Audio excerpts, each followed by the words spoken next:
Anak, aalis muna ako. Bantay mo mga kapatid mo, ha? Ano yan? Ma? Marvin Abisado. Ma, let me explain. Alam mo, kung nabubuhay pa yung tatay mo, baka mabugbog ka pa dyan sa kabaklaan mong yan. Ma, sorry. Umayos ka, ha? Mare, kilala mo yan? Yan yung anak ni Maring Lorna na bakla. Oo. Balita ko nga, di pa alam ni Kumari na bakla yan eh. Di ba Mare, siya yung sumali kagabi sa Miss Gay? Kasi nanood ako doon kagabi. Ay oo Mare, nandun din ako kagabi. Oo nga, parang pamilyar, parang siya talaga yung kagabi. Grabe no, bakla pala yan, nakakahiya sa pamilya. Hoy, anong pinag-uusapan nyo dyan, ha? Anong Miss Gay, Miss Gay? Ay, wala Mare. Itanong mo na lang kaya sa anak mo, Mars. Hoy, anong sinasabi nilang Miss Gay? Wala po, ma. Nakita ka daw doon ng mga kumari ko kagabi. Nanood lang po ako kagabi. Anong nanood? Nakita ka daw nila kagabi. Nasa stage, naka-makeup, naka-wig, at naka-long gown. At ginamit mo pa talaga yung totoong apelyido mo. Hindi mo na kami binigyan ng kahihiyan. Ma, doon po ako masaya. Aba, gusto mo talagang ipahiya yung pamilya natin? Pinapahiya mo ko? Ma, hindi naman po yun yung intention ko eh. Baka gusto mong kaladkarin kita palabas sa pintong yan at ikaw naman mapahiya.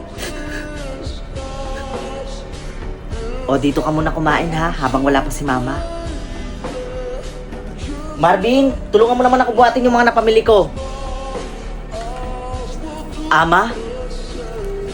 Walang hiya ka talaga? Nagdala ka pa talaga ng lalaki dito sa pamamahay ko? Ma, mahal ko po si Mark. Anong mahal? Mas mahal mo pa sa aming pamilya mo? Hindi naman po ganun, Ma. Gusto ko lang din naman po maramdaman yung pagmamahal. Pwede ka namang magmahal. Hindi naman kita pinipigilan. Pero wag naman sa kaparehas mo. Ma, gusto ko yung totoo. Gusto ko yung ikakasaya ko din. At sa kanya ko po naramdaman yun, Ma. Aba, sumasagot ka pa? Lumayas ka! Hindi namin kailangan ng dugyot at salot sa pamilya namin. Kaya lumayas ka dito, ha?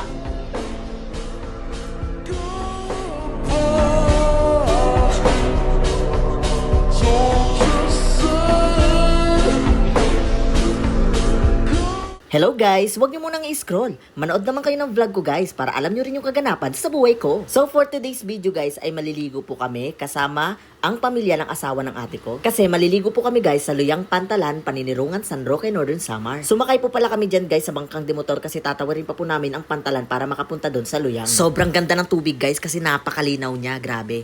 Parang aquarium. Naisipan nga po pala ng pamilya ng bayaw ko na maligo sa dagat. At inaya lang din ako kaya sumama ko kasi nandun rin naman po yung kapatid ko. At yan nga po pala guys, ipapakita ko sa inyo yung barkong malaki. Hindi naman siya gaano kalaki pero napaka malaki po pag nandun ka. At yun, yan po yung humahakot ng mga buhangin at bato at idinideliver po dun sa pagdideliveran, syempre. At sa wakas guys ay nakaabot na din kami dito sa Luyang. Sobrang ganda po, promise. Ang ganda ng mga bato dyan. May mga naka-rock formation dyan. Tsaka yan yung kapatid ko guys at yung mga pamangkin ko. So yun. Marami rin po naliligo kasi sobrang init nga ng panahon. Ang sarap-sarap maligo talaga. At yun na nga, nandito na kami. Nag-picture taking muna. Sobrang ganda talaga guys ng lugar dito sa Samar. Sa lahat ng mga nakapunta ni dito, grabe. Worth it. Napakagandang pag-photoshoot or kung magpa-photoshoot kayo, napakaganda guys. At yun na nga ay nabutan na ako ng gutom. At kumain po ako dyan ang dala naming handayang pansit. At meron pa talaga sa akin nakakilala dyan guys. Nagpa-picture sila. Yang hiya nga ako kasi haggard na ako eh.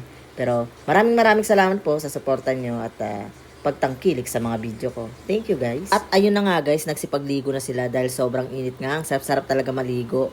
Lalo na sa pwesto namin, hindi masyadong mainit. Kaya talagang gaganahan ka maligo. At ito namang pamangkin ng bayaw ko. Ay tumalon dun sa may bato at papunta sa tubig. Ayan, yung tsinelas tuloy pumasok sa paa. Hirap na hirap silang tanggalin dyan. Kaya naisipan nilang tanggalin na lang yung paa para makuha yung tsinelas. At habang hindi pa ako naliligo dyan, yun, muna ako. Video lang muna para lasapin ang ganda ng tanawin. Sobrang ganda kasi guys talaga dito. Kaya kapag nasa probinsya ka talaga guys, grabe talaga. Parang malalasap mo talaga yung peace of mind kasi nga napakapayapa at napakatahimik.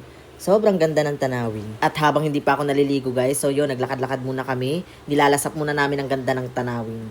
Talagang mawawala yung stress mo dito guys kapag gumala ka dito. Sobrang ganda talaga. Kaya kung ako sa inyo guys, maligo na rin kayo sa dagat. Huwag puro drawing, okay? Hanggang dito na lang po. Paalam!